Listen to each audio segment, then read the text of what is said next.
Muito bem, nós estamos começando mais um HDL Podcast e é um privilégio ter você aqui conosco.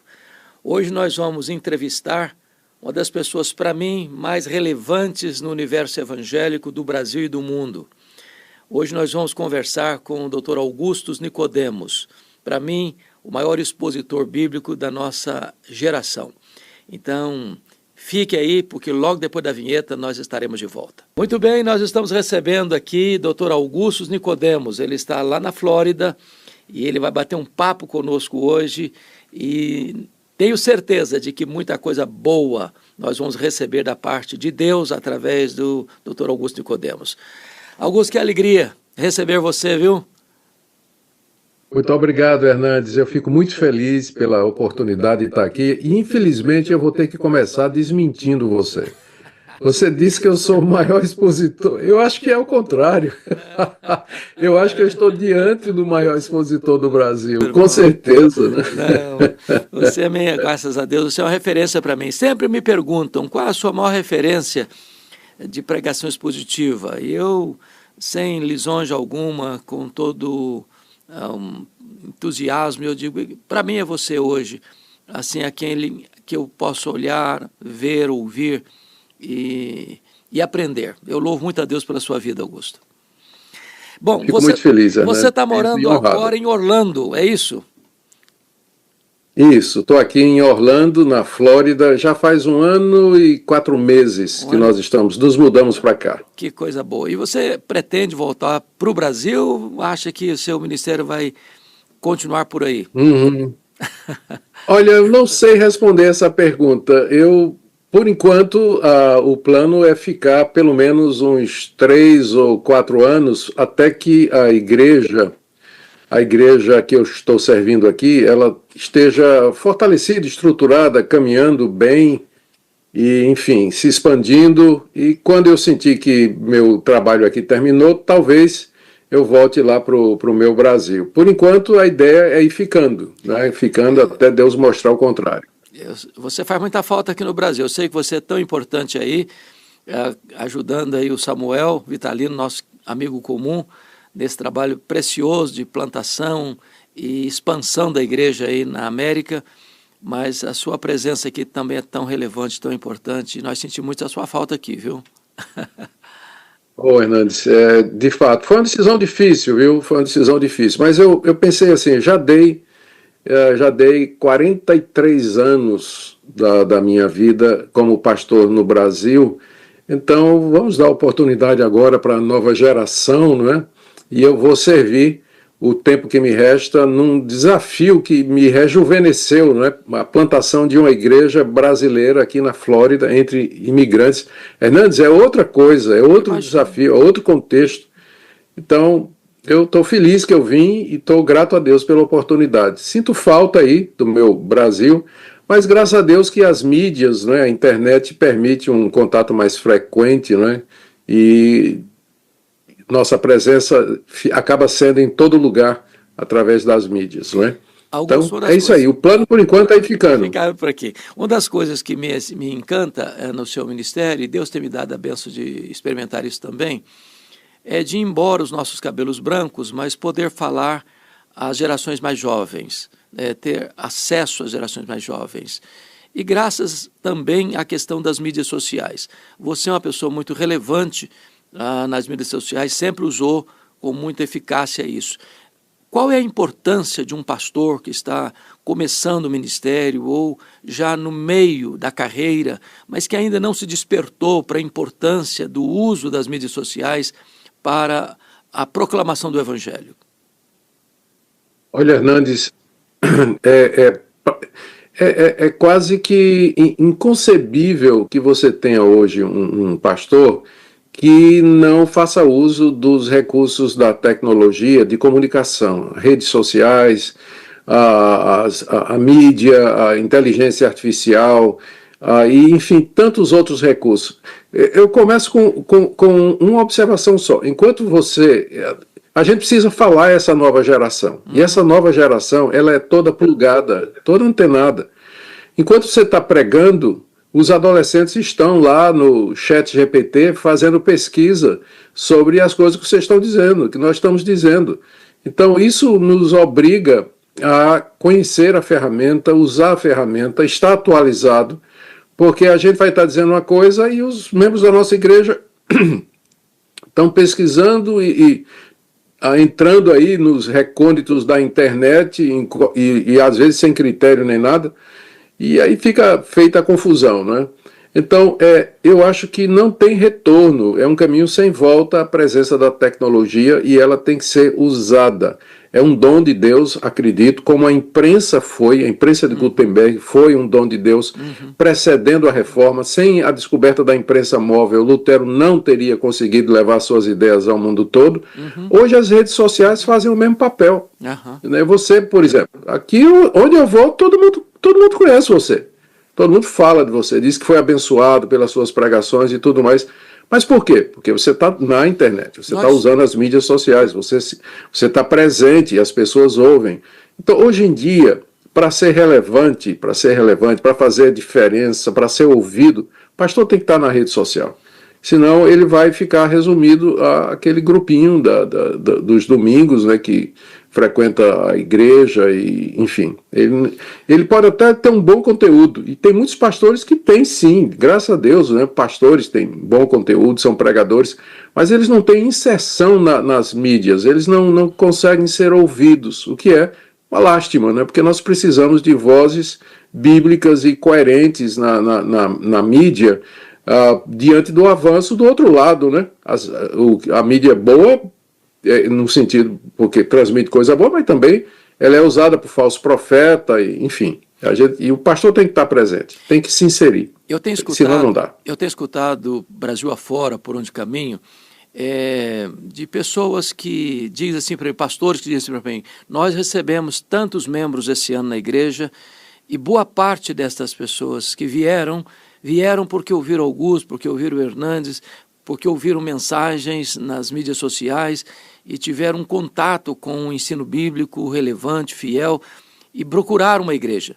Então, só para dar esse retorno, né, de que Deus tem, pela sua graça, usado essas ferramentas para alcançar pessoas e para levar pessoas às igrejas que têm compromisso com as Escrituras. Hernandes, você sabe quando isso ficou mais claro? A pandemia. Muita gente olha para a pandemia e diz assim, foi uma catástrofe, uma tragédia, né? Morreu gente e tudo mais. Mas é interessante como Deus usa essas coisas. Durante a pandemia e o fechamento das igrejas, membros de igrejas que proibiam, né, que os membros assistissem outros pastores ou fosse para a rede social, escutar os programas de outros pastores, elas se viram sem resposta e sem conteúdo para os seus membros, porque os cultos eram só presenciais, só tinha coisa presencial, não podia mais. Aí os membros foram para a internet. E quem eles descobriram lá? HDL, Augustus e muitos outros lá. E aí a quantidade de gente que saiu, que está saindo de seitas e de igrejas arrebentadas aí, igrejas que são uma tragédia, e vindo procurar a igreja reformada, é muito grande. Mas aconteceu durante a pandemia. Exatamente foi um porque muito decisivo. Pastores... Decisivo.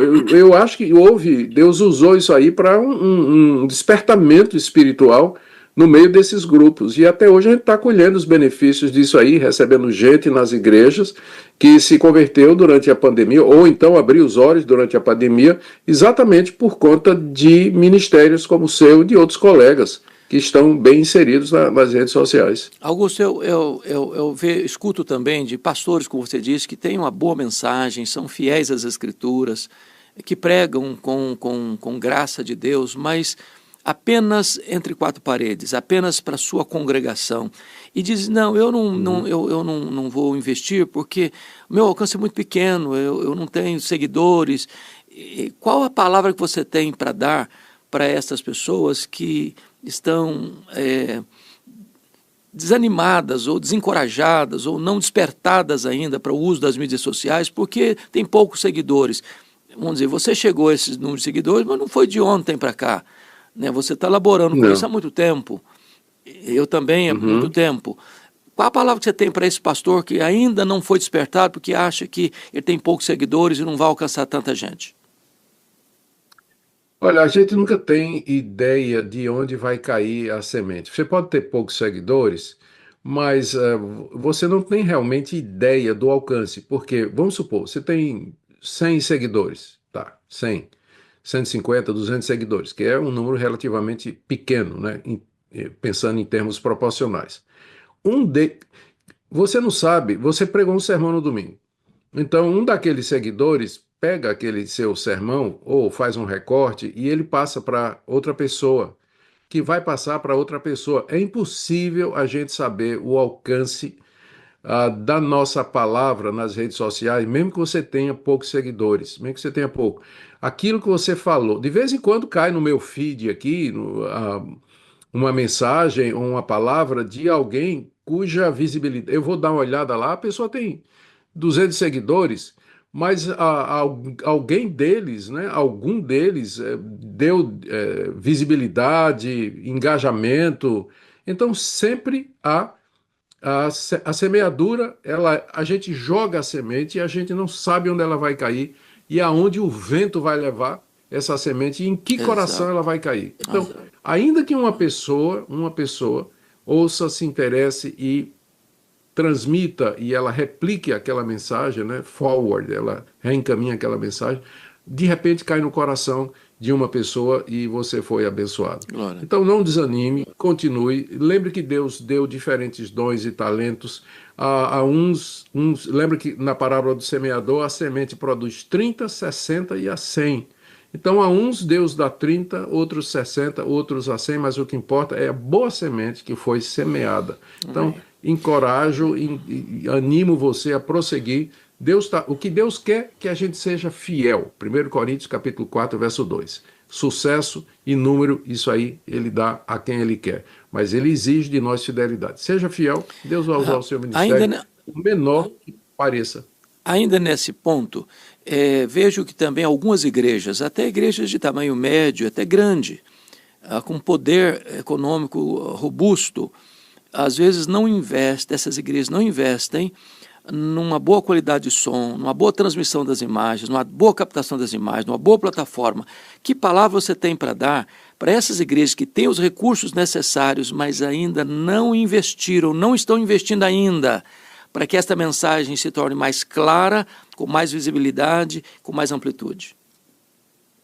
A minha palavra é que abra os olhos. É um investimento que vale a pena. Hoje, o mundo é digital. O mundo, a realidade ocorre nas telas. As pessoas estão plugadas, estão antenadas a maior parte do tempo delas, da vida delas. Essa nova geração, ela já nasce sabendo das coisas, já nasce, maneira de falar, né? Mas isso mesmo.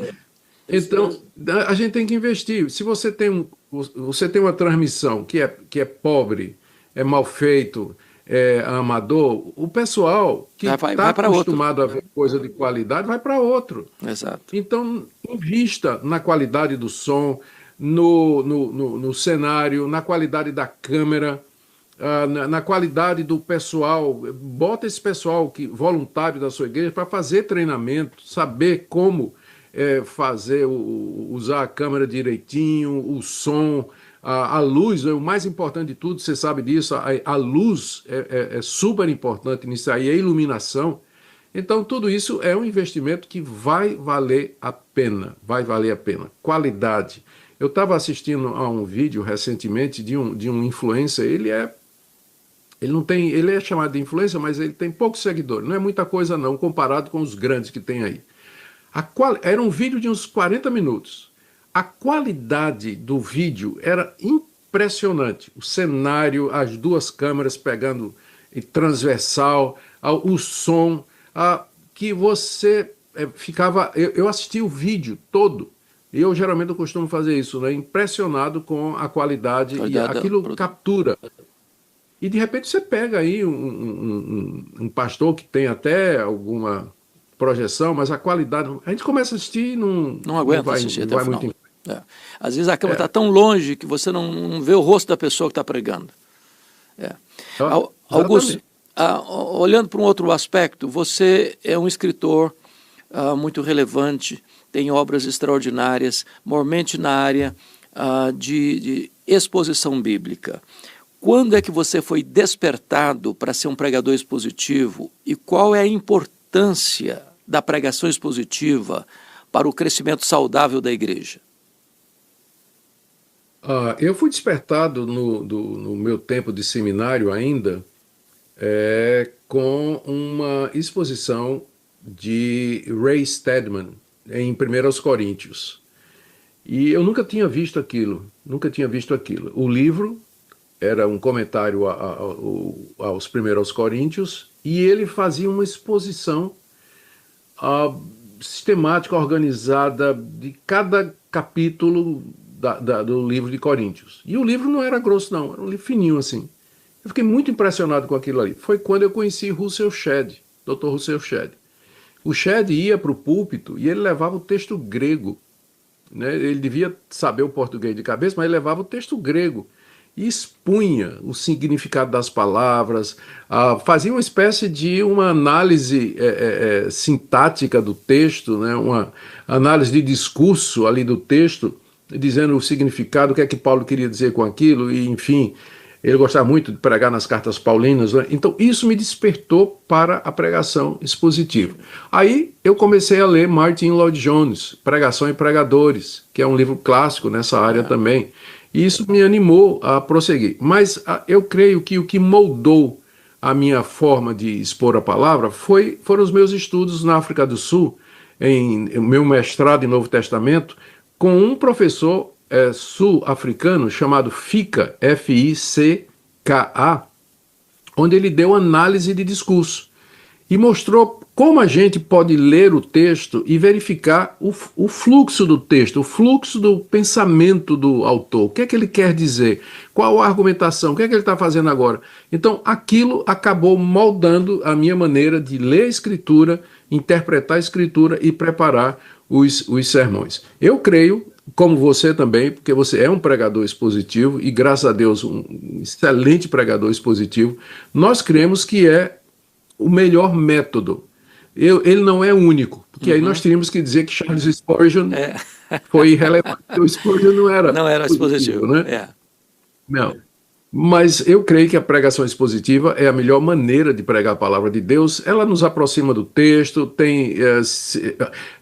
Eu costumo explicar assim: na pregação expositiva, o seu sermão está no texto.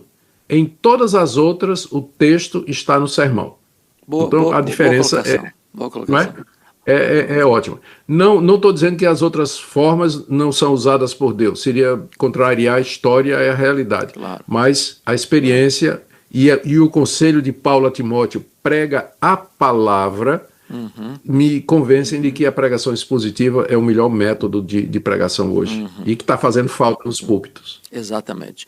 Há uma outra coisa que você tem a bênção de ser um escritor, eu tenho o privilégio também de ser escritor, e eu tenho, por onde passo, encorajado alguns colegas que têm um bom conteúdo, excelente conteúdo, mas que não foi despertado para escrever. Que palavra você tem para dar para um pastor ou um leigo, seja outra pessoa que não seja pastor, mas que tem um conteúdo bíblico sólido, que tem um conhecimento geral, abrangente, e que não foi despertado, mas que pode ser despertado para ser um escritor e deixar um legado para as futuras gerações? Que palavra você daria para essa pessoa? Olha, Hernandes, eu já publiquei mais de 60 livros. Eu acho que no universo evangélico eu só perco para um determinado escritor que está diante de mim. Isso é ótimo.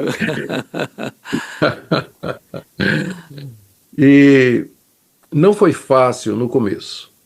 E você deve saber disso também. Não é fácil no começo, porque a questão não é nem você ter um bom conteúdo, um livro pronto. A questão é você encontrar quem publique. Porque as editoras, mesmo as editoras evangélicas, elas são business, elas são negócio, elas precisam publicar alguma coisa que vai vender. Claro. Né? Então, A primeira coisa que eu diria para esse colega que tem um bom conteúdo é que ele faça duas coisas. Ele prepare esse bom conteúdo e ele consiga contatos, amigos, pessoas que possam apresentar esse conteúdo a uma editora que tenha uma boa capilaridade, a uma editora que possa publicar e dar vazão. Porque o mais importante do que a publicação é a divulgação. Às vezes você tem uma editora boa, faz um trabalho excelente, dá para você um livro extraordinário, bem feito, a capa maravilhosa, a diagramação, conteúdo fantástico, mas ela não consegue fazer o livro chegar lá na estante lá do aeroporto, das livrarias, não consegue, na Amazon, não consegue. Então tá lá, uma obra boa, mas perdida. Então, conselho, tenha uma boa obra e alguém que lhe apresente, porque foi assim mais ou menos comigo, não é alguém que deu a primeira palavra em meu favor, me encorajou e me apresentou. E porque isso é muito importante hoje, porque as editoras têm muitas propostas de gente querendo publicar livros. Se você chega recomendado por alguém que tem condições, que é conhecido e tudo mais, isso vai ser extremamente importante. E, em último caso, hoje em dia existe, Hernandes, e eu sei que você está a par disso aí, tem editoras que elas fazem uma espécie de publicação on demand. Elas pegam o seu texto, elas editam, preparam um livro, mas não printam, não imprimem. Elas fazem divulgação e elas vão imprimindo à medida que a demanda vai ocorrendo, né? Então, tem um nomezinho, um call, não sei o que agora, eu esqueço agora. Então, você,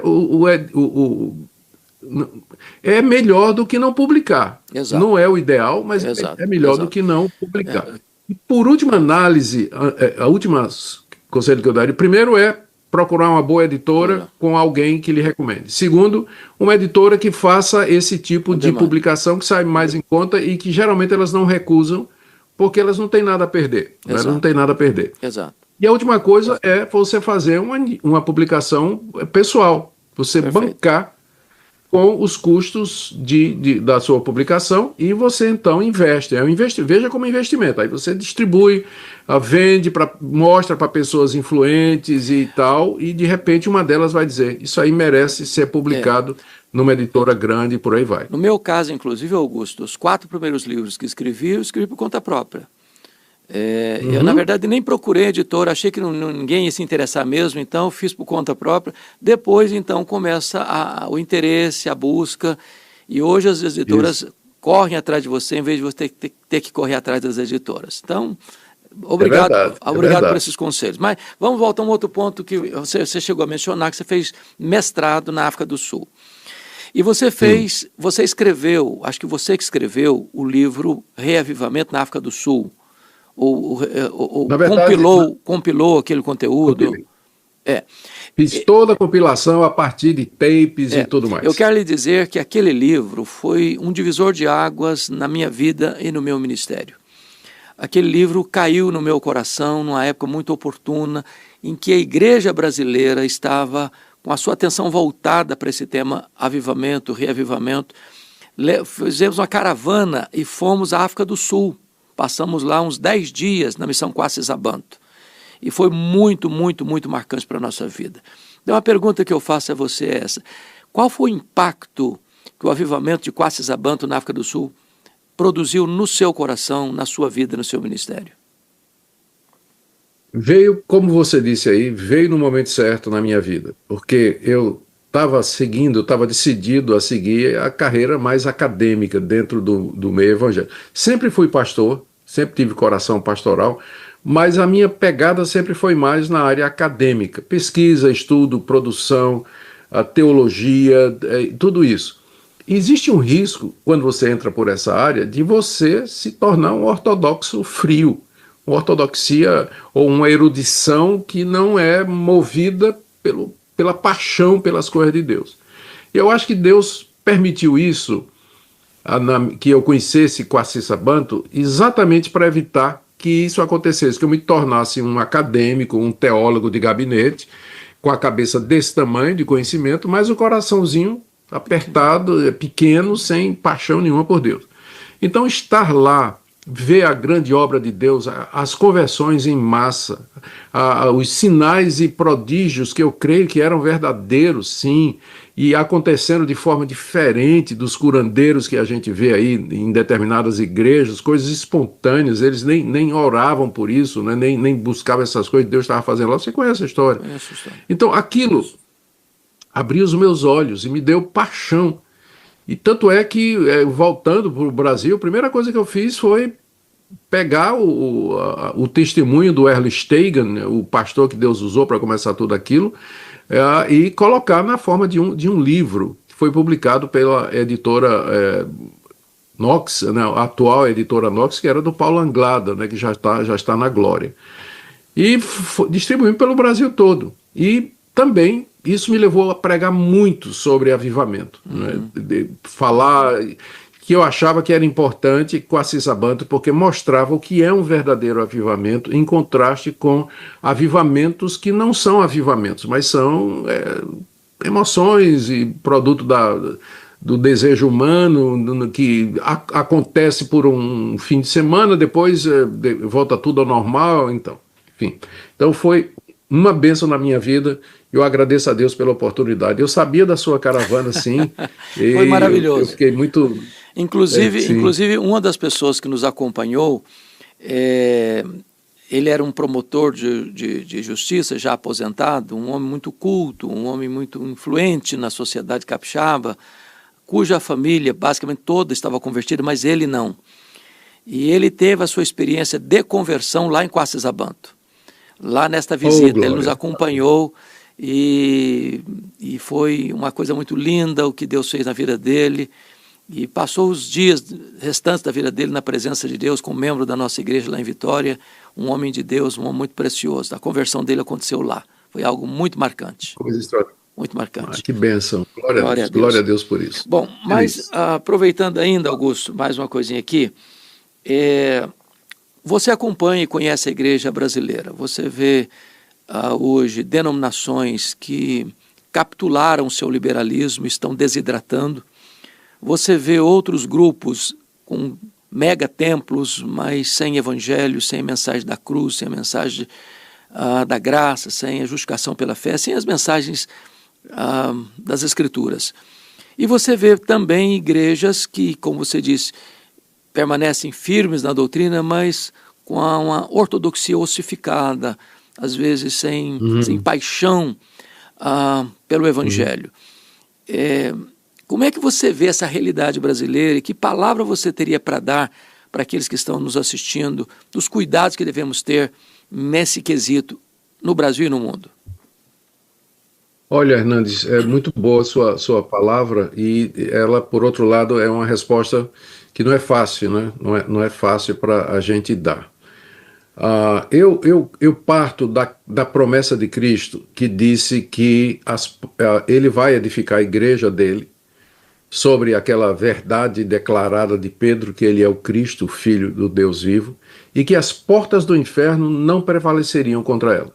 Então, eu creio na igreja, é o credo apostólico, né? Creio em Deus Pai, creio em Deus Filho, creio no Espírito, creio na Santa Igreja Universal. Universal aí não é a Universal do Edir Macedo, mas a igreja que está no universo todo, né? E a católica aí não é a romana. Então, eu creio na igreja. Deus sempre vai ter um povo que o ame, que o adore e que seja discípulo do Senhor Jesus, e que professe a verdadeira fé e o verdadeiro evangelho. Só que hoje eu acho que esse povo ele está espalhado, e a gente precisa ter essa noção que a Igreja de Cristo ela é maior do que a nossa realidade. E é isso que eu acho que está acontecendo. Tem muita intolerância entre pessoas que são genuínos irmãos e que brigam, se dilaceram por questões que a gente consideraria absolutamente secundárias. Então, a igreja verdadeira, ela está espalhada, ela é invisível, né? Na teologia diz que ela é una, porque é uma só, mas ela é invisível, porque a gente não consegue exatamente ver todos eles juntos no mesmo lugar. Então, a gente precisa ter essa visão do reino, que ultrapasse as barreiras denominacionais e, naquilo que é secundário, ultrapasse e nos leve aos pontos centrais e nós temos verdadeira comunhão.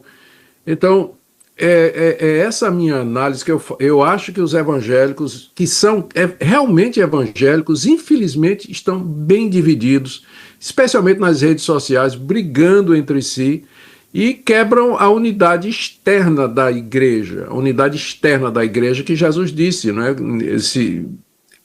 Que nós seríamos conhecidos exatamente pela unidade, pela união, pelo amor que haveria entre nós. Então, Hernandes, eu vejo primeiro, com esperança, porque eu creio na palavra de Cristo, de que há uma igreja lá fora, ela está lá, mas também com tristeza por ver que aqueles que aparentemente são verdadeira igreja, digladiando-se, brigando entre si, e às vezes por questões que não são questões secundárias, né? Então, precisamos de amor, precisamos de visão e de uma catolicidade bíblica, porque é isso que a palavra católica quer dizer. Precisamos de uma catolicidade bíblica para poder caminhar juntos com irmãos que são de outras tradições, mas são irmãos em Cristo Jesus. Glória a Deus. O reino de Deus é maior do que a nossa denominação ou de qualquer outra denominação, né? Augusto, há um fato, e você conhece esse fato, de que, seja nas igrejas históricas sobretudo, em torno aí de 60%, 80% das igrejas locais estão numa espécie de platô, né? Não há um crescimento numérico expressivo. São igrejas bíblicas, igrejas firmes na doutrina, mas igrejas que não estão crescendo numericamente. E, de certa forma, parece-nos que também nem seus pastores, nem sua liderança, nem a própria membresia está sofrendo por isso, ou está incomodado com isso.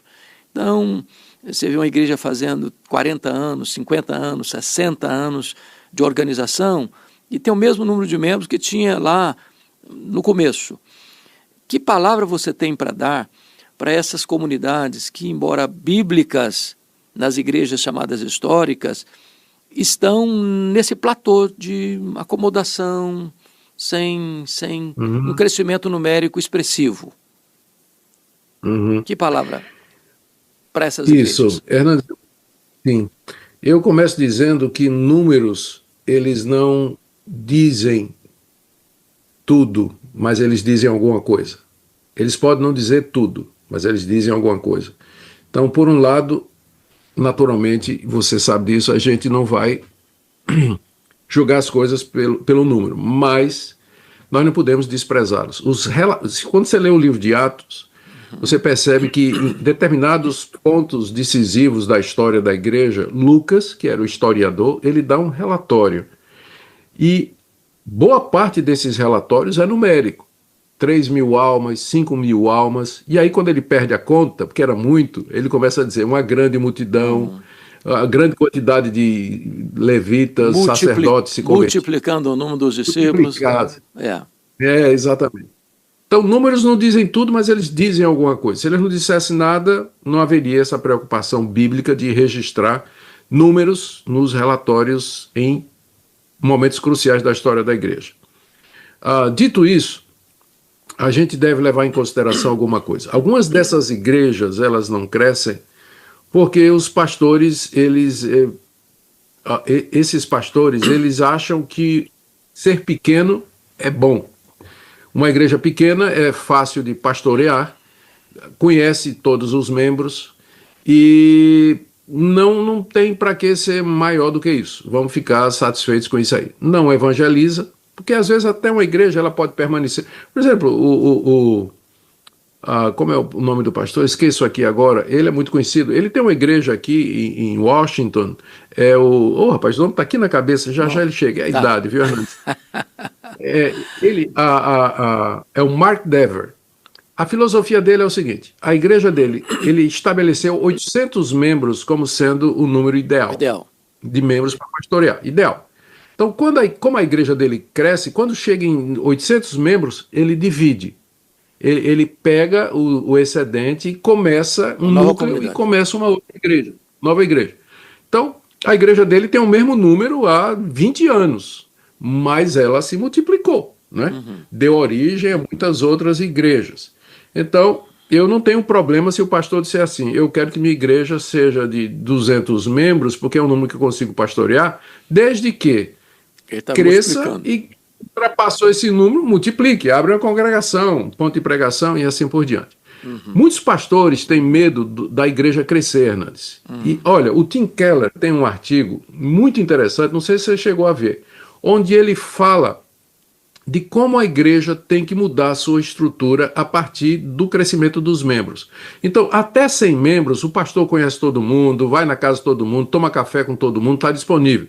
Chegou em 250 membros, ele já não conhece todo mundo. Exato. E aí, ele, em vez de ser somente pastor, ele vai ter que ter uma equipe, ele vai ter que ter um outro pastor. Exato. E aí, além de ser pastor, ele passa a ser um manager, ele passa a ser um gerenciador. Ele vai dizer quais são as tarefas da equipe, vai ter que se profissionalizar. Chegou em 500 membros.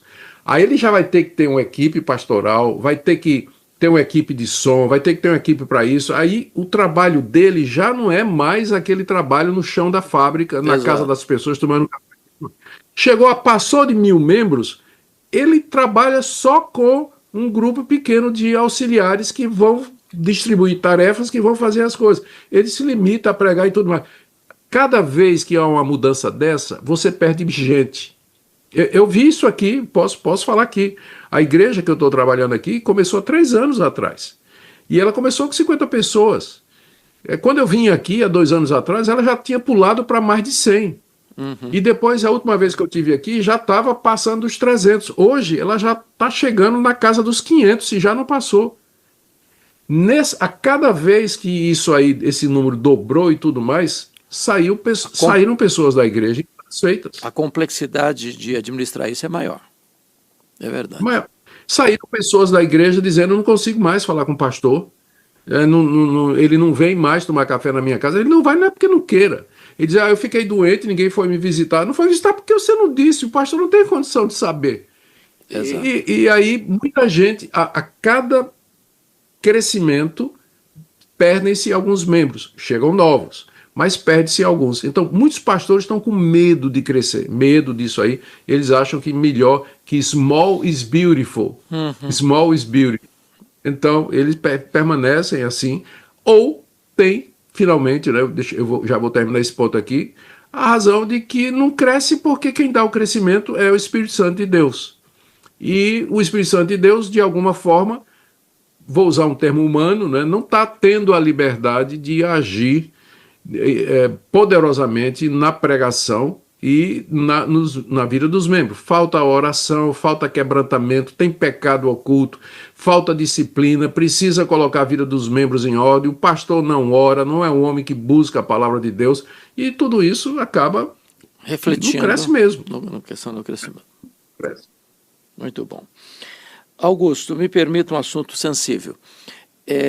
Fala. Essa semana foi a óbito o Papa Francisco, o líder maior da Igreja Romana. E há muitos ruídos nas mídias sociais, sobretudo na questão escatológica, alguns mais assodados, né? Agora vai o último Papa, o último vai ser o último mesmo, e tal, e tal, e tal. Qual é a sua leitura dessa questão da morte do Papa atual, Francisco, e qual é a sua visão do próximo que deve ser escolhido e que reverberação isso vai ter, não só no universo católico romano, mas no universo geral das nações, sobretudo no campo religioso? A Igreja Católica continua sendo uma influência muito grande no mundo. Ela continua sendo. Ela vem perdendo muita força, né? Vem perdendo muita força, membros, com o crescimento protestante no mundo todo, né? Ela vem, consequentemente, diminuindo. A Igreja Católica é muito forte nas redes sociais, você sabe disso. Eles têm uma presença muito marcante e atuante nas redes sociais. vez em quando eu publico alguma coisa que mexe com os católicos, eles vão feito um enxame de abelhas lá no meu Twitter, ou lá no Instagram, para questionar, falar e tudo mais, né? Mas eu creio que esse Papa, esse último Papa, ele foi mais liberal do que a Igreja Católica queria, né? Eu acho que ele foi a agenda. Ele era bem aberto para uma série de coisas, né? De vez em quando aparecia um escândalo e ele apoiando determinados movimentos e tudo mais. Eu tenho para mim que o próximo Papa ele vai ser mais conservador. Eu tenho a impressão, não é, que os cardeais não vão deixar que siga na mesma linha de Francisco, mas deve ser um Papa mais conservador. E eu acho que isso, sinceramente, eu acho que isso não vai trazer muita diferença ao que é que já está acontecendo. Ele é um líder, né, vai ser um líder importante, vai ser ouvido em muitas coisas. Eu creio que vai ser mais conservador, mas não vejo motivo para alarde da parte dos evangélicos, né? A Confissão de Fé de Westminster diz que o Papa é o anticristo. Algumas igrejas, aqui nos Estados Unidos, a maioria das igrejas presbiterianas já retiraram isso da Confissão de Fé, porque não creio que era isso não creio que isso expresse a verdade. Eu não creio que o Papa é o anticristo, eu creio que ele é uma expressão do anticristo. Isso eu creio, e eu estou dizendo isso com toda franqueza aqui, me desculpe aqui. Eu creio que ele é uma expressão do anticristo, mas não é o anticristo. Portanto, eu não creio que a morte dele, do Papa Francisco, e a eleição de um novo Papa, tenha escatologicamente qualquer significado em termos da vinda de Cristo, o final dos tempos, ou qualquer uma destas coisas. Porque além do Papa, tem muitos outros anticristos. Eu penso, por exemplo, nos falsos profetas que tem no meio evangélico, pastores da teologia da prosperidade, e que engana as igrejas, que engana os membros, se apropria das finanças dos membros, fazem esquemas financeiros de pirâmide, de ganhar dinheiro com uma série de outras coisas. Agora, ontem mesmo eu estava conversando com uma pessoa que veio de uma igreja dessas, perdeu mais de $200 mil em investimento, em esquemas que essas igrejas... Para mim, um pastor desse é tão anticristo quanto o Papa ou qualquer outra coisa. Então, não vejo como escatologicamente relevante, se você entende o que eu estou dizendo. Não vejo como escatologicamente relevante. Tem muito sensacionalismo, sempre teve. Perfeito. Vai ser eleito o novo Papa, acho que vai ser mais conservador, mas vai ficar por isso mesmo. Perfeito. A outra coisa também sensível, a semana passada eu estava num podcast do Inteligência Limitada, você já esteve lá também, e uma das perguntas que me foi feita é qual a minha visão sobre o chamado, entre aspas, Ministério Profético Mirim, que está muito assim badalado no Brasil, sem citar nomes, mas qual a sua visão sobre essa questão de pregadores, que se dizem profetas, aí ainda na fase de puberdade, da adolescência, qual a sua visão sobre isso? Eu creio que a palavra de Deus ela nos dá algumas qualificações e requerimentos, Hernandes, que são necessários para que uma pessoa seja um ministro do Evangelho. Lá em 1 Timóteo capítulo 3, tem alguns requerimentos na ordem familiar, de ordem relacional, de ordem de caráter, que precisam ser respeitados, né? A própria palavra presbítero, que é o ofício básico de onde vem o pastor e os ministros da palavra, significa ancião, ou uma pessoa de experiência. Inclusive lá em 1 Timóteo 3 está dizendo que não pode ser neófito, não pode ser um novo convertido, não pode ser uma pessoa imatura. Fala de outras coisas como prudente, sábio, boa reputação. Então eu acho que é uma banalização da palavra de Deus, do ministério pastoral, colocar crianças. Eu me lembro só da profecia de Isaías. Lá o profeta Isaías, Deus se queixando através do profeta, dizendo: mulheres e crianças estão à frente do meu povo, sem nenhum preconceito aqui contra as mulheres, né, mas a questão da autoridade apenas. Mulheres e crianças estão à frente do meu povo, Deus se queixando lá no livro do profeta Isaías. Então eu olho para isso aí e não eu tenho dificuldade em crer que isso aí é alguma coisa que vem da parte de Deus, porque seria contradizer a própria palavra de Deus. Quando Saulo de Tarso se converteu, Deus teve que mandar ele para a Arábia, passar 3 anos Três lá, anos. amadurecendo o pensamento dele antes de. Então a Bíblia está cheia de cuidados com o verdadeiro profeta, com aquele que fala a palavra de Deus. O E de obreiro repente a aprovado gente vê. precisa manejar bem a palavra da verdade, né? Então, eu sou muito cético e crítico desse tipo de coisa. Eu não creio que isso aí é coisa de Deus, não. Me perdoem, mas eu não creio, não creio. Augusto, nós estamos vivendo uma agenda woke, uma agenda progressista no mundo todo.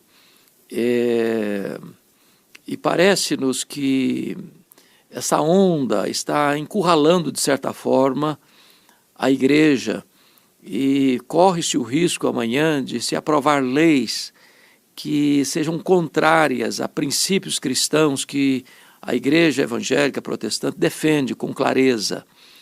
E correndo o risco, inclusive, dessas igrejas caírem na ilegalidade por pregar aquilo que a lei agora proíbe. Nesse cenário de avanço da pauta da esquerda ou dessa questão progressista, qual a sua visão do o que está pela frente, o que virá, e se vier, como reagir a essa situação? Hernandes, é excelente, né? Excelente pergunta, né? Você pintou bem o quadro que nós temos diante de nós. Eu acho que a gente precisa se conscientizar que nós estamos vivendo uma bolha dentro da história muito privilegiada. Veja só, durante os primeiros 400 anos, 350 anos da igreja cristã, ela estava na ilegalidade. O cristianismo era uma religião banida. Depois que ela foi oficializada e legalizada, ela se corrompeu. Mas surgiram, durante a Idade Média, grupos fiéis que queriam reforma, que queriam voltar para o. Dentro do espírito da época da Idade Média, né? Claro, tinha muito erro, muita coisa, mas havia o desejo, havia a consciência de que era preciso voltar. Foram perseguidos esses grupos, foram perseguidos, foram mortos. Quando teve a reforma protestante, também. Os Né? valdenses, por exemplo, os valdenses desde 1173. Isso aí. Eu não sabia nem a data, mas você tem uma memória top. Mas eu me lembrava dos valdenses, né, que passaram por isso aí também, e outros grupos que queriam fazer reforma e acabaram não dando absolutamente nada, foram perseguidos e mortos. Depois da reforma protestante, a mesma coisa aconteceu.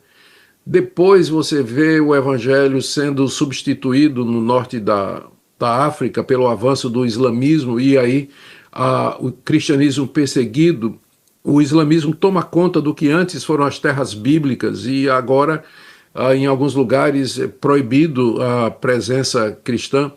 No Ocidente, por conta da reforma, nós experimentamos já há uns 300, 400 anos liberdade de consciência, de crença, de religião, de expressão, coisa que não é o normal da igreja cristã.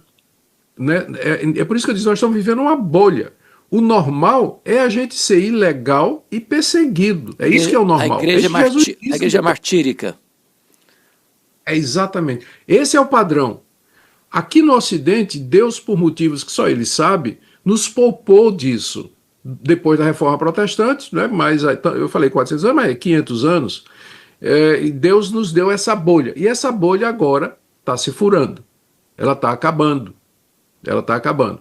E de que maneira? Não é através da guerra, mas através das guerras culturais, através de filosofias e ideologias que entraram na área de educação, arte, música, cultura, teologia, filosofia, e cada vez mais o cristianismo está sendo empurrado para fora da arena pública. A gente não tem mais espaço de fala em determinados assuntos, e a tendência, eu creio, é que isso vai prosseguir. E aí voltaremos para a normalidade, que é a igreja martírica. Sempre foi assim. Sereis testemunhas, então, a palavra testemunha exatamente sugere essa mártires. Ideia.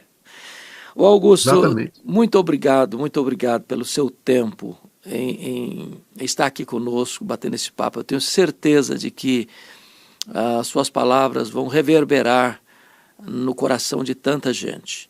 Eu sei que você tem um tempo tão enxuto aí para fazer tanta coisa, e dedicar esse tempo aqui para nós foi um privilégio, uma honra. Gostaria agora de você ter um tempo aí de fazer suas considerações finais, você trazer a palavra que está no seu coração, o que você gostaria de passar para todos nós.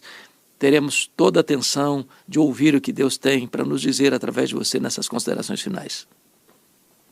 Tá certo, obrigado, Hernandes. Para mim, a alegria é minha, né? Nós sempre estivemos juntos e trabalhando juntos, e estar outra vez com você, para mim, é uma alegria muito grande. Obrigado. E eu diria para os queridos que nos ouvem, que estão ouvindo esse podcast, que eu acredito que a maior falta que faz hoje, e que é a raiz de muitos males, é exatamente da Escritura, da palavra de Deus, ensinada, pregada. Uma igreja que ensine a palavra de Deus. Siga nas redes sociais e na internet pastores que expõem a palavra de Deus, que pregam a palavra de Deus. Alimente sua alma. Hernandes, uma vez eu recebi um tweet Sim. de uma senhora que disse assim: meus 2 pregadores prediletos, Augusto Nicodemos e Edir Macedo. Você acredita num negócio desse? Olha a falta de discernimento, não é? Por quê? Porque não conhece a palavra, não conhece a doutrina, pensa que tudo é igual. Não é, não. Procure igreja bíblica, onde a palavra de Deus é ensinada, podcasts como esse, onde a palavra de Deus é claramente respeitada e seguida. É isso que está faltando, só a Escritura, somente a palavra. É isso que está faltando no meu evangelho. Minha palavra para você é essa daí. Procure uma igreja onde a Bíblia é de fato ensinada e pregada. Encoraje seu pastor a fazer isso, expor a palavra de Deus. Eu tenho certeza que à medida que a palavra for sendo ensinada e pregada, muitos desses males que a gente vê aí serão dispersos. Essa é a minha oração. Muito obrigado, Augusto. Deus abençoe muito sua vida. Você é muito amado, um homem muito precioso, muito querido no Brasil e no mundo, e hoje eu estou muito feliz de estar aqui com você.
na segunda carta de Pedro, capítulo 3. Segunda carta de Pedro, capítulo 3.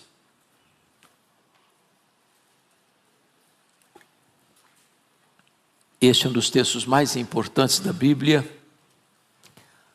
acerca de uma das verdades mais importantes da Bíblia. E eu peço a sua atenção para a leitura desta passagem, após o que mantenha a sua Bíblia aberta comigo, por gentileza. Pedro está escrevendo à igreja, aos irmãos, e diz assim: amados, esta é agora a segunda epístola que vos escrevo. Em ambas, procuro despertar com lembranças a vossa mente esclarecida, para que vos recordeis das palavras que anteriormente foram ditas pelos santos profetas, bem como do mandamento do Senhor e Salvador, ensinado pelos vossos apóstolos. Tendo em conta, antes de tudo, que nos últimos dias virão escarnecedores com os seus escárnios, andando segundo as próprias paixões, e dizendo: onde está a promessa da sua vinda? Porque desde que os pais dormiram, todas as coisas permanecem como desde o princípio da criação. Porque deliberadamente esquecem que de longo tempo houve céus bem como terra, a qual surgiu da água e através da água pela palavra de Deus, pela qual veio a perecer o mundo daquele tempo afogado em água. Ora, os céus que agora existem e a terra, pela mesma palavra, têm sido entesourados para fogo, estando reservados para o dia do juízo e destruição dos homens ímpios. Há todavia uma coisa, amados, que não deveis esquecer, que para o Senhor um dia é como 1000 anos, e 1000 anos como um dia. Não retarda o Senhor a sua promessa, como alguns a julgam demorada. Pelo contrário, Ele é longânimo para convosco, não querendo que nenhum pereça, senão que todos cheguem ao arrependimento. Virá, entretanto, como ladrão o dia do Senhor, no qual os céus passarão com estrepitoso estrondo, e os elementos se desfarão abrasados. Também a terra e as obras que nela existem serão atingidas. Visto que todas essas coisas hão de ser assim desfeitas, deveis ser tais como os que vivem em santo procedimento e piedade, esperando e apressando a vinda do dia de Deus, por causa do qual os céus incendiados serão desfeitos e os elementos abrasados se derreterão.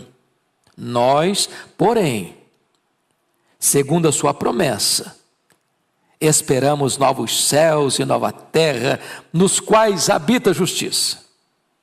Por essa razão, pois, amados, esperando essas coisas, empenhai-vos por serdes achados por Ele em paz, sem mácula e irrepreensíveis, e tendo por salvação a longanimidade de nosso Senhor, como igualmente o nosso amado irmão Paulo vos escreveu, segundo a sabedoria que lhe foi dada, ao falar acerca desses assuntos, como de fato costuma fazer em todas as suas epístolas, nas quais há certas coisas difíceis de entender, que os ignorantes e instáveis deturpam, como deturpam as demais escrituras para a própria destruição deles.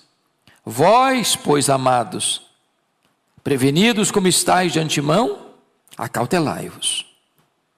Não suceda que, arrastados pelo erro desses insubordinados, descaiais da vossa própria firmeza. Antes, crescei na graça e no conhecimento de nosso Senhor e Salvador Jesus Cristo. A Ele seja a glória, tanto agora como no dia eterno. Aleluia. Amém.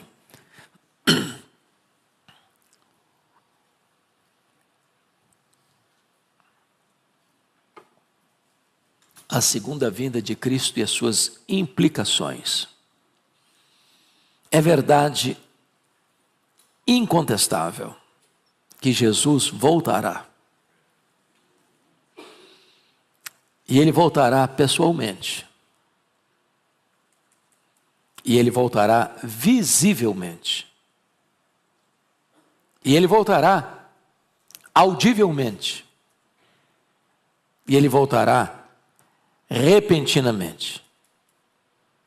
Ele voltará inesperadamente, inescapavelmente, vitoriosamente.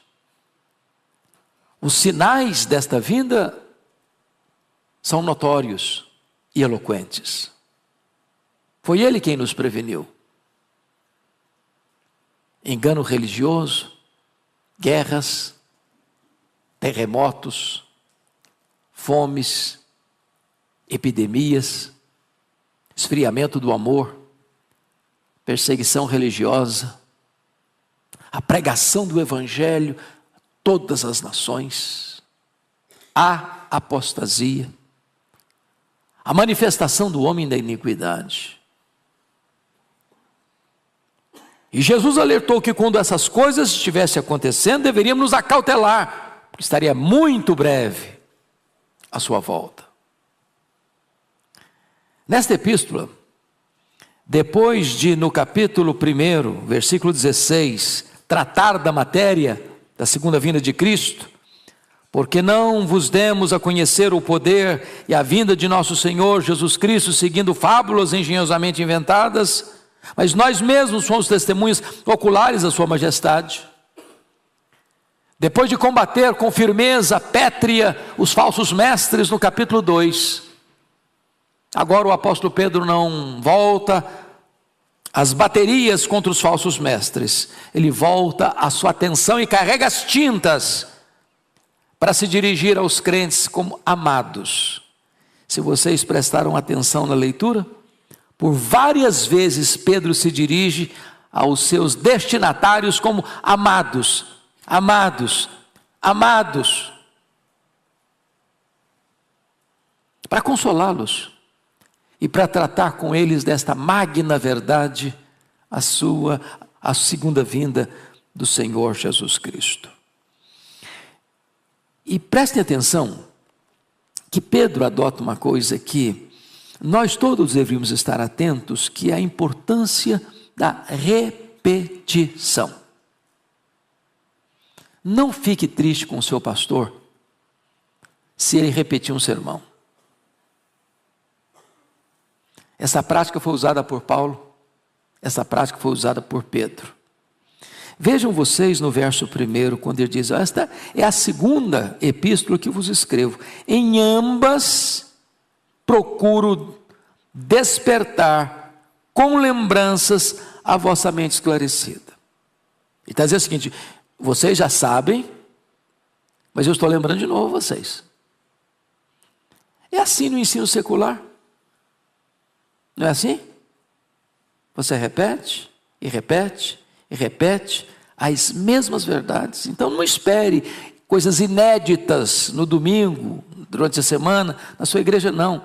Espere, talvez, ouvir as mesmas verdades, talvez com ênfases diferentes, com abordagens distintas, mas as mesmas verdades. E aí, ele começa este assunto retratando para nós que a segunda vinda de Cristo não é uma doutrina que ele, Pedro, está inventando, ou que os apóstolos criaram. Não. O que ele está dizendo é que a segunda vinda de Cristo é tratada dentro da centralidade e unidade das Escrituras. Vejamos. Observe comigo. Quando ele diz assim, no versículo de número 2: para que vos recordeis das palavras que anteriormente foram ditas pelos santos profetas, bem como pelo mandamento do Senhor e Salvador, ensinados pelos vossos apóstolos. O que ele está dizendo? Que a segunda vinda de Cristo foi pregada pelos profetas, A segunda vinda de Cristo foi anunciada pelo próprio Salvador, Jesus Cristo, e a segunda vinda de Cristo tem sido ensinada pelos apóstolos, ou seja, não há um conflito entre Antigo e Novo Testamento, há sim uma harmonização. É a mesma verdade, não é uma novidade. A Bíblia tem unidade. É triste quando você vê alguns espertalhões do topo da sua falsa sapiência, querendo colocar o Antigo Testamento contra o Novo e o Novo contra o Antigo, como se o Deus do Antigo Testamento fosse um e o Deus do Novo Testamento fosse outro. Não há esse conflito, não há esse bater de cabeças. A palavra de Deus é una. É bem verdade que a revelação é progressiva até Jesus e não a partir de Jesus. Mas o exemplo clássico é que esta doutrina bendita e gloriosa da parousia, da consumação dos séculos, da segunda vinda de Cristo, foi pregada pelos profetas, foi também anunciada pelo Senhor Jesus Cristo e agora é proclamada pelos apóstolos numa plena harmonia. E por que Pedro está dizendo isso? Porque Pedro está prevenindo os crentes acerca do perigo da influência dos falsos mestres, que se aproveitam disso, para tentar encontrar uma brecha para jogar profetas contra apóstolos, apóstolos contra os profetas, e o ensino de Jesus contra os profetas e os apóstolos, e ele está dizendo, cuidado com esses falsos mestres, e ele vai abordar isso agora, veja você, a partir dos versos 3 a 5. Então ele diz assim, tendo em conta, antes de tudo, que nos últimos dias virão escarnecedores, com seus escarnos, andando segundo as próprias paixões, e dizendo, onde está a promessa da sua vinda? Porque desde que os pais dormiram, todas as coisas permanecem como desde o princípio da criação, porque deliberadamente esquecem que de longo tempo houve céus bem como terra, a qual surgiu da água e através da água pela palavra. Então destaca aqui 4 coisas. Primeiramente, o tempo em que esses falsos mestres vão surgir. Versículo 3 diz, nos últimos dias. E o que são últimos dias? O que significa últimos dias? Os futuristas, aqueles que adotam a perspectiva futurista da interpretação, acham que últimos dias são só naqueles dias lá do finalzinho do funil da história. Mas esses termos últimos dias é um termo técnico do Novo Testamento que vai desde a primeira à segunda vinda de Cristo. Desde a primeira à segunda vinda de Cristo, os falsos mestres estão aí, perturbando a igreja. É bem verdade que à medida que o tempo avança, eles vão ainda se multiplicando. Segundo, qual é o estilo de vida desses falsos mestres? Está escrito, virão escarnecedores com seus escárnios, andando segundo as próprias paixões. Preste atenção nisso aqui. Se a teologia é ruim, a vida não pode ser santa. Se a doutrina está errada, a ética vai estar torta. Não tem como, meus irmãos, um falso mestre viver em santidade ou ensinar santidade. Sabem por quê? Porque a ética é filha da teologia, a teologia é mãe da ética. Assim como o homem crê, assim ele é. Terceiro, vamos ver qual é o ensino desses falsos mestres. O verso 4, o ensino está aí, dizendo, onde está a promessa da sua vinda? O que eles estão questionando? Jesus não vai voltar coisa nenhuma. Que bobagem vocês acreditarem nisso? Qual é o argumento deles? Desde que os pais dormiram, nunca mudou nada. Talvez eles estão dizendo assim, os profetas falaram que ele ia voltar, ele falou que ia voltar, os apóstolos estão dizendo que ele vai voltar, e cadê que ele não voltou até hoje? E tem gente até hoje usando o mesmo argumento. Nunca nada mudou. Os nossos avós falaram que ele ia voltar, os nossos pais falaram que ele ia voltar, nós estamos falando que ele vai voltar, e por que ele não chegou até agora? É o argumento deles. E qual é o problema desses falsos mestres? Versículo 5 diz assim: porque deliberadamente esquecem. Notem que o problema dos falsos mestres não é problema de memória, não é esquecimento por causa de falta de memória, é esquecimento deliberado por causa de falta de ética. Eles são seletivos no seu esquecimento. Por quê? Porque preste atenção nisso aqui, irmãos. Quando uma pessoa ensina uma doutrina falsa, é porque ele, via de regra, não quer corrigir sua conduta. E porque ele não quer corrigir sua conduta, ele cria uma teologia para justificar sua falsa conduta. Em vez dele se arrepender e adequar sua vida à verdade, ele então muda a verdade, ele distorce a verdade, ele cria uma teologia para justificar o seu comportamento torto.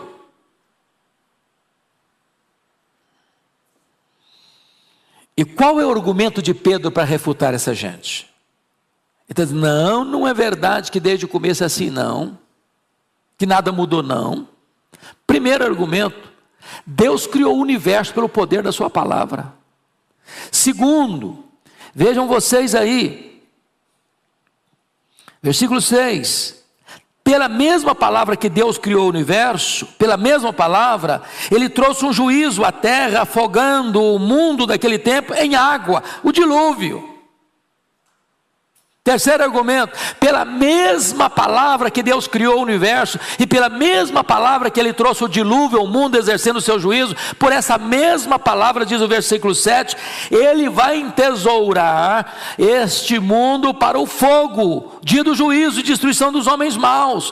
Então, eles estavam tentando desacreditar a palavra, e Pedro está trazendo um fortalecimento da palavra. Pela palavra Deus criou, pela palavra Deus trouxe juízo, e pela palavra Deus consumará a história, e pela palavra este mundo e as obras que existem na terra serão atingidas pelo fogo no exercício do juízo de Deus.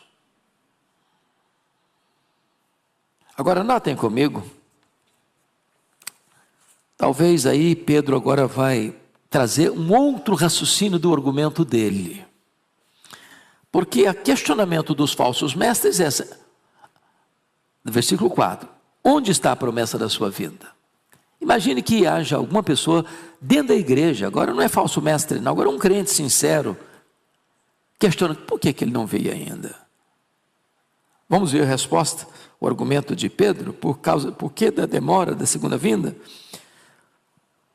Primeiramente, porque o tempo na perspectiva de Deus não é o nosso tempo. Olha o verso 8. Há todavia uma coisa, amados, que não deveis esquecer, que para o Senhor um dia como 1000 anos e 1000 anos como um dia. Nós entendemos tempo da seguinte maneira: cronos, segundos, minutos, horas, dias, semanas, meses, anos, décadas, séculos e milênios.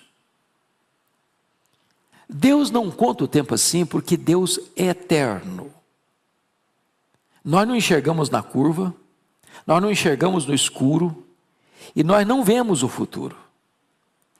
Como Deus é eterno, Ele vê o futuro no seu eterno agora. Para Deus não tem passado, presente e futuro, Ele vê tudo no seu eterno agora. Ele não é pego de surpresa. Ele não é surpreendido, porque Ele está lá no futuro, como Ele está lá no passado, como Ele está aqui no presente. Então, para Deus, um dia com 1000 anos, 1000 anos é como um dia. Ele não tem esse problema que nós temos de presente, passado e futuro. Segundo argumento, qual o propósito da demora? Olha o verso 9. Não retarda o Senhor a sua promessa, como alguns a julgam demorada. Agora ele está se dirigindo: alguns a julgam demorada. Talvez até dentro da igreja alguém esteja pensando do mesmo jeito. Alguns a julgam demorada, a promessa da segunda vinda. Pelo contrário, Ele é longânimo para convosco, não querendo que nenhum pereça, senão que todos cheguem ao arrependimento. Sabe por que parece demorada na perspectiva humana? Não, na perspectiva divina.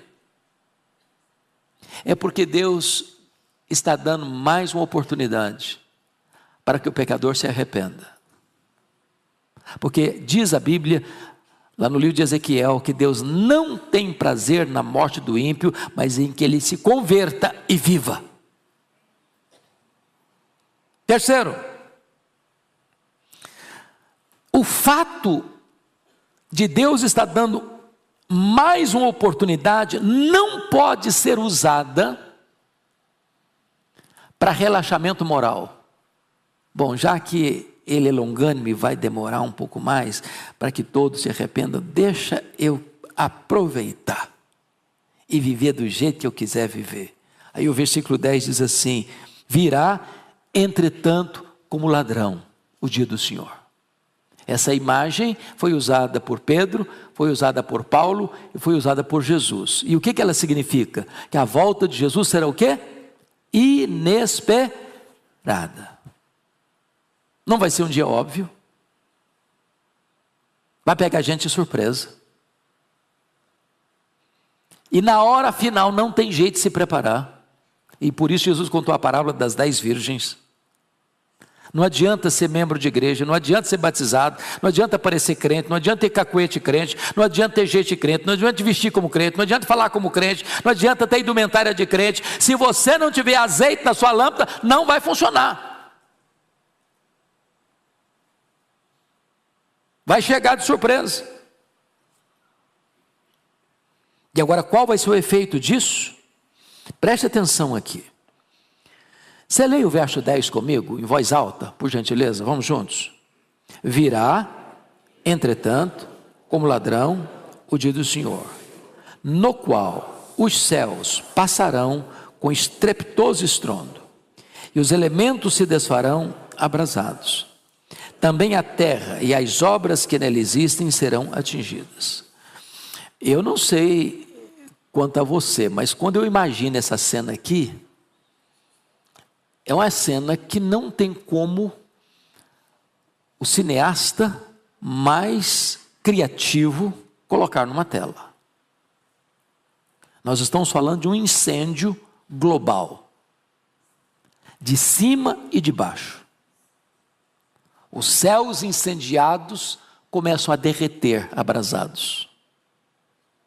A terra e mais, as obras que nela existem serão atingidas. Prédios, monumentos, casas, edifícios, palácios. Tudo que o homem pôs a mão e enfeitou e embelezou. Obras bilionárias. Porque nós temos prédios em São Paulo que vale mais de 1 bilhão. Sabia disso? Tudo isso vira pó, cinza. Nenhum autor das Escrituras relata esse fato com cores tão fortes, carregando tantas tintas para mostrar como será esse dia. Na linguagem de Apocalipse, capítulo 6, a partir do verso 12, a cena é tão dramática que os poderosos deste mundo vão ficar desesperados e eles vão procurar uma caverna para se esconderem, mas eles não estão com medo de morrer, não, eles estão com medo da ira de Deus, daquele grande dia do juízo. E o profeta Amós diz que vai ser dia de trevas e não de luz para os ímpios, mas para os salvos um dia de regozijo, de gozo inefável, de vitória completa e absoluta. Bendito seja o Senhor. Bom, Jesus voltará. E a pergunta é: quais são as consequências? Quais são as implicações? Quais são as implicações? Então vamos ver. Versículo 11. Nós precisamos estar preparados. Leia o 11 comigo, por gentileza. Vamos lá? Visto que todas essas coisas hão de ser assim, desfeitas, deveis ser tais como os que vivem em santo procedimento e piedade. O que a Bíblia diz, e é maravilhoso, tem muita gente que diz assim: pastor, eu não gosto da doutrina não, porque doutrina é um negócio muito seco, muito árido, né? Eu gosto de falar de amor, eu gosto de comunhão. Irmãos, é a mesma coisa, pensa comigo aqui, eu quero construir uma casa, mas eu não quero lançar fundamento não, isso é perda de tempo. Vamos começar com as paredes uma vez, vamos botar o telhado. Só um louco faria isso, não é verdade? Ou seja, você e eu precisamos de estudar as doutrinas, porque as doutrinas são os pilares, são o fundamento. O que ele está dizendo é o seguinte: você crê que Jesus vai voltar? Você crê que isso aqui é verdade? Você crê que isso aqui é uma realidade? Agora, que implicação tem isso na sua vida? Ele está dizendo o seguinte: visto que todas as coisas vão de ser assim, desfeitas, isso implica numa coisa, isso desemboca numa atitude. E qual é a atitude? Deveis ser tais como os que vivem em santo procedimento e piedade. Paulo diz lá em Tito um problema muito sério que ele chama de ateísmo prático. É o que diz que crê em Deus, mas vive como se Deus não existisse. Existe o escatologista herege, é o que crê que Jesus vai voltar, mas vive como se ele não fosse voltar. Segundo lugar, precisamos aguardar a segunda vinda com exultante expectativa. Olha comigo o versículo 12, leia o 12 de novo. De novo não, vamos ler juntos agora. Versículo 12, vamos lá? Esperando e apressando a vinda do dia de Deus, por causa do qual os céus incendiados serão desfeitos e os elementos abrasados se derreterão. Duas coisas aí que é muito importante: esperando, e segundo, apressando. Então, vejamos aqui, qual é a postura de um crente com respeito à segunda vinda de Cristo? Qual é a primeira? Esperar. Então deixa eu fazer uma perguntinha: você espera mesmo se Jesus voltar? Você crê que Ele vai voltar? Você acredita nisso? Você está aguardando isso? Você anseia por isso? Tem que esperar. Tem gente que nem espera, e até nem gostaria que ele voltasse, porque está tão acomodado, gostando tanto daqui, que ele não quer que Jesus volte.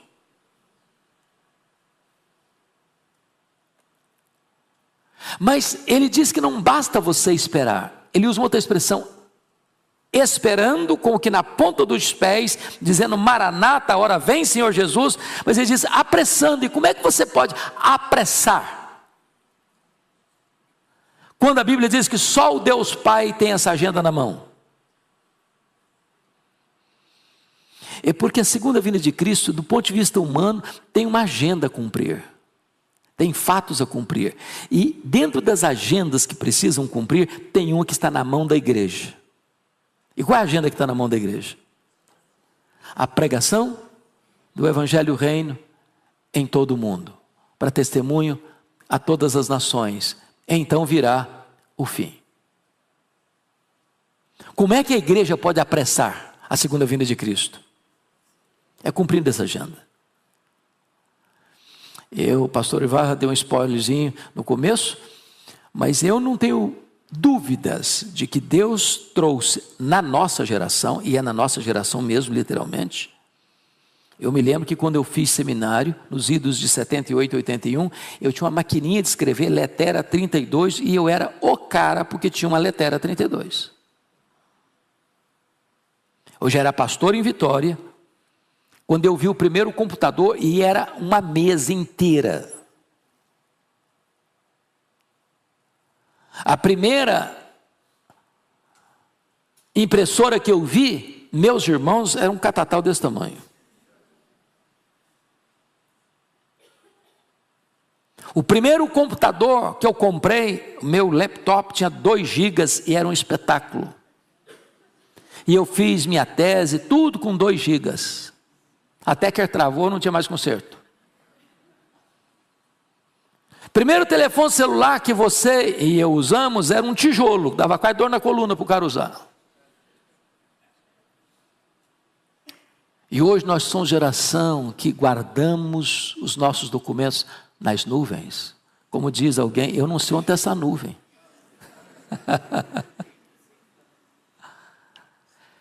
Que privilégio você e eu temos de levar esta palavra, e esta palavra ganhar asas e chegar aos rincões da terra. Por onde eu passo, eu encorajo os pastores a usar as mídias sociais. Encorajo as igrejas a usar as mídias sociais. Porque hoje é quase um crime você pregar hoje apenas entre quatro paredes, se você tem janelas abertas para o mundo inteiro, para apressar a volta do Senhor Jesus Cristo.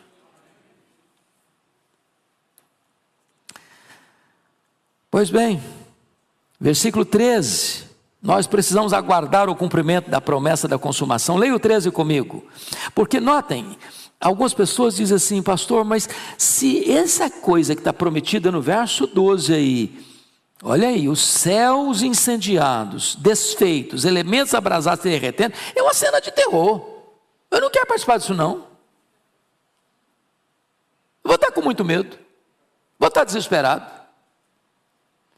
Olha a realidade dos crentes, versículo 13, porque notem que tem uma conjunção adversativa no verso 13. Então vamos ler o 13? Nós, porém, segundo a sua promessa, esperamos novos céus e nova terra, nos quais habitam justiça. Então Deus não vai destruir o que está aqui não, Deus vai renovar o que está aqui. Aqui a natureza está gemendo, aguardando o dia da sua redenção.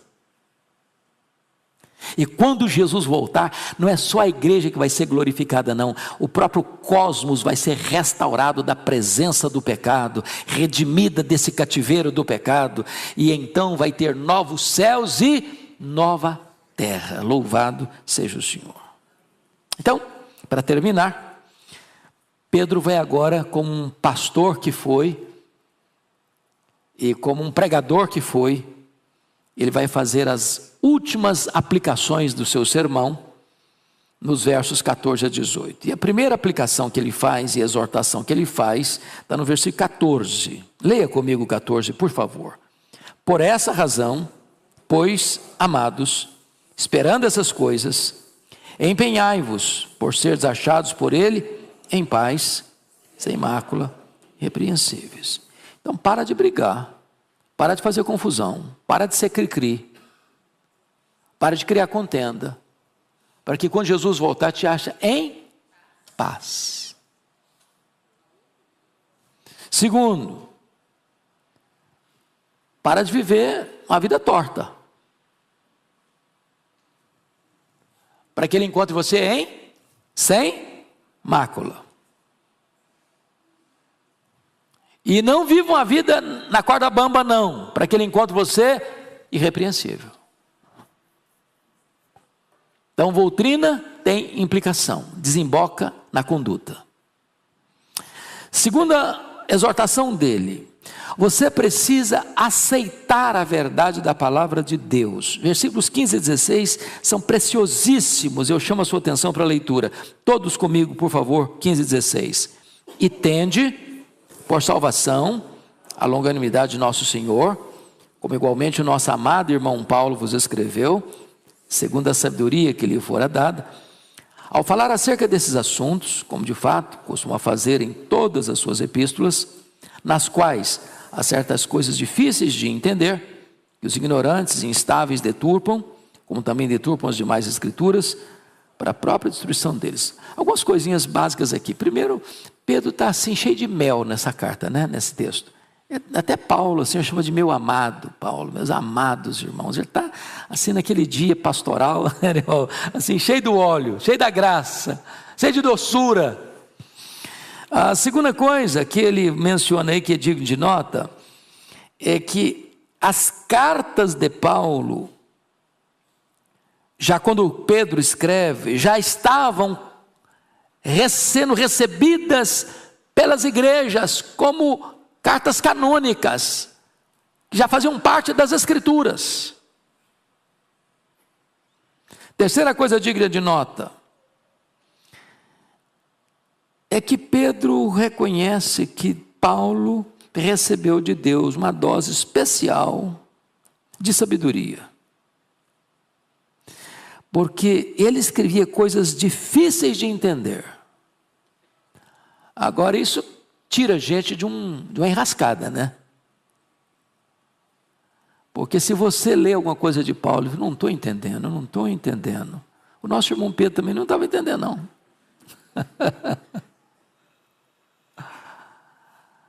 Porque se você lê Romanos 11, eu entendi direitinho, tudinho, perfeito, fácil. Com 2 e 2 são 4. Parabéns. Você é melhor que Pedro.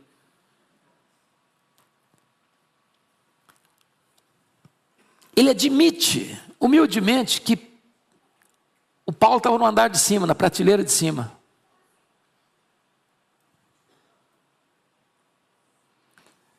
O que ele está querendo nos ensinar aqui, meus amados irmãos, é que nós temos que ter cuidado para não sermos como aqueles que são ignorantes, instáveis, que deturpam a palavra de Deus, as Escrituras. E a única maneira de você não cair nessa esparrela dos falsos mestres, dos falsos hermeneutas, dos falsos exegetas, daqueles que querem ensinar a palavra de Deus e não estão calcados na verdade, é você ter filtro, crivo, conhecimento. Porque notem comigo que hoje o povo não está lendo Bíblia, irmãos. Olha, nós acabamos de elogiar as mídias sociais, mas embora eu tenha a Bíblia no meu smartphone, eu tenha a Bíblia com as línguas originais do meu smartphone, mas tem hora que o papel ajuda, não fala a verdade?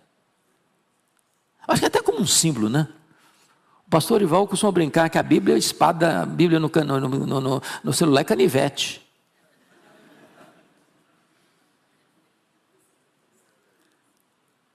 Até para segurar a Bíblia mesmo. Eu não sei quanto você, eu quando pego a minha Bíblia, eu ando com orgulho, de peito estufado. Tem uma Bíblia. Não tento ficar com vergonha dela, não tento ficar acanhado porque eu estou com a Bíblia na mão, não. Tem que estudar, tem que ler.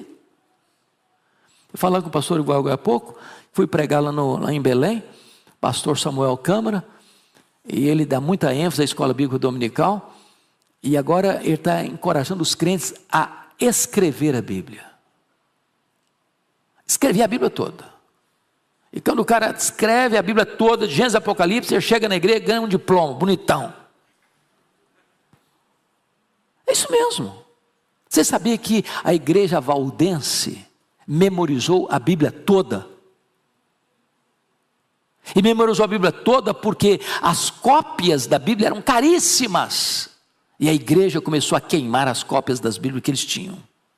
A única maneira de eles preservarem a Bíblia era guardar tudo na memória.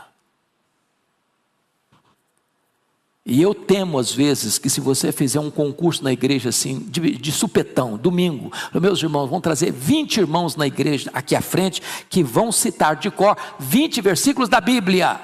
Eu não sei se a gente não vai passar constrangimento. Até os mais antigos de igreja.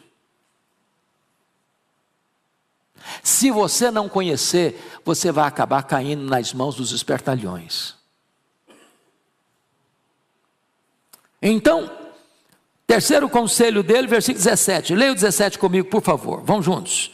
Vós, pois, amados, prevenidos como estáis de antemão, acautelai-vos. Não suceda que, arrastados pelo erro desses insubordinados, descaiais da vossa própria firmeza. Não está falando de cair da fé não, tá, gente? Ele está falando de cair da fé, de perder salvação, de você estar salvo agora e ir para o inferno depois, não. Não é isso que ele está falando. Descair de quê? Da firmeza. O que é que descair da firmeza? É um crente assim, meio mole. Só o vento bate para cá, ele vai para lá, sopra para lá, vai para cá. Às vezes até na liderança da igreja, irmãos, eu vejo isso. Às vezes o cara vai para um congresso, aí ele escuta uma novidade, gente, nós vamos ter que botar a nossa igreja toda nessa direção. Aí ele vai para um outro congresso, escuta uma outra coisa, não, irmão, não era lá não, agora estou todo mundo para agora, para essa direção. Aí vai para um terceiro congresso, não, meus irmãos, não era nem lá nem cá, agora nós vamos para essa direção. E nenhum líder está entendendo direito, nenhum líder está seguro direito. Imagine os crentes. Tem crente que está inseguro, sem certeza, sem convicção, caindo da sua firmeza. Fica firme, meu irmão. Firme. Paulo escreveu para Timóteo e disse o seguinte: Timóteo, permanece naquilo que você aprendeu. Permanece. Se gente está mudando para lá, gente está mudando para cá, um está escutando esse, outro está escutando aquele, outro está escutando aquele outro. Permanece, meu filho, permanece, permanece, permanece. Último lugar, última exortação prática, versículo 18. É preciso crescer no conhecimento e na graça. Vamos ler juntos? Antes, crescei na graça e no conhecimento de nosso Senhor e Salvador Jesus Cristo. A Ele seja a glória, tanto agora como no dia eterno. Olha o equilíbrio: crescer no conhecimento e na graça. Crescer na graça, no conhecimento. Tem muita gente que só quer conhecer na graça, como se fosse uma relação mística com Jesus. Ele é muito místico, mas não quer ler Bíblia. Por outro lado, tem outros que só querem conhecer, só conhecimento. A cabeça fica desse tamanho, corpo mirrado. Então as coisas caminham juntas: conhecimento e graça, graça e conhecimento. Crescei, tanto num quanto no outro. E eu não posso terminar esse assunto, porque termina o assunto e termina a epístola, senão com a doxologia. A Ele, a Jesus, a glória, tanto agora como no dia eterno. Você crê mesmo que Jesus vai voltar? Crê? Aleluia. Isso implica que nós devemos estar preparados, aguardando e apressando o dia do Senhor. Ao Senhor toda a honra e toda a glória. Amém.